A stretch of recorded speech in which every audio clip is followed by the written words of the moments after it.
Magniy anod vazifasi nima? Ko'pchilik o'ylagandek u nakib o'zida yig'maydi. Suv isitgich ichki baki odatda po'latdan yasaladi va ichki qismi emal bilan qoplangan bo'lsa ham qoplamada mikro yoriqlar bo'lishi mumkin. Suvda esa turli xil ionlar, xlor, sulfat, karbonat, kimyoviy moddalar mavjud bo'lib, ular metall yuzasiga zang, korroziya hosil qiladi. Shu yerda magniy anod ishga tushadi. Magniy bu aktiv metall bo'lib, po'latga nisbatan ko'proq elektroaktiv hisoblanadi. Suvdagi ionlar birinchi navbatda magniy bilan reaksiyaga kirishadi. Bu jarayon davomida magniy asta-sekin yemiriladi, ichki bak materiali zarar ko'rmaydi.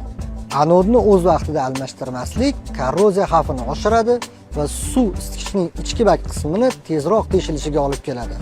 Shu boisdan har 6 hamda 12 oyda tekshirish tavsiya etiladi.